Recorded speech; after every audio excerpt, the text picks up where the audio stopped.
একটা সময় জানতাম মানুষ বাঁচতে হইলে নাকি প্রচুর পরিমাণ হাসতে হয়। মানুষের মন খারাপ থাকলেও নাকি মানুষ হাসলে মনটা হালকা হয়ে যায়।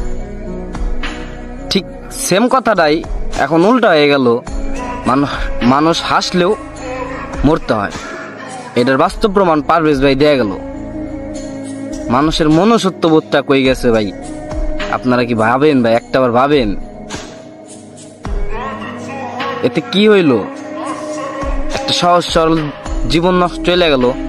তার পরিবার এখন এক ছেলের শোকে হয়তোবা পাগল হয়ে যাইব। তার বন্ধু বান্ধব এটা মাইনে নিতে পারতেছে না। যে মায়া দুইটার জন্য ঘটনাটা ঘটছে, ওই মায়া দুইটার কি অবস্থা?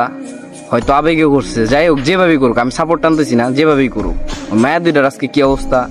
যে পোলা তিনটার সাথে সরাসরি ভাবে সম্পৃক্ত আছে, ওই পোলা তিনটার কি অবস্থা একটাবার ভাবেন ভাই। একটা দুর্ঘটনা সারা জীবনে কান্না। সো আপনারা যখনই যাই করেন না করেন, সাবধানে করেন। 10বার ভাইবে, 10বার ভাইবে হইলেও জিনিসটা করা উচিত, ঠিক আছে ভাই? তোমরা সন্ত্রাসী হয়ে গেছো ভাই, বুঝছো? সন্ত্রাসী, বড় বড় ক্যাডার মাস্তান হয়ে গেছো তোমরা।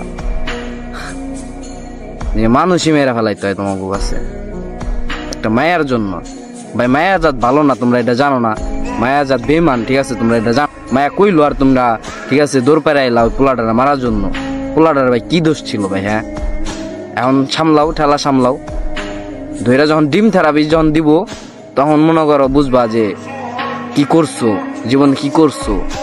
এই দুনিয়ায় তো কষ্ট পাই ভাই, ওই দুনিয়ায় তো এটার জন্য হিসাব দিতেই হইব। কারণ যে পোলাটার ভাই মারছো না, ওই পোলাটা তার পরিবারের একমাত্র সন্তান।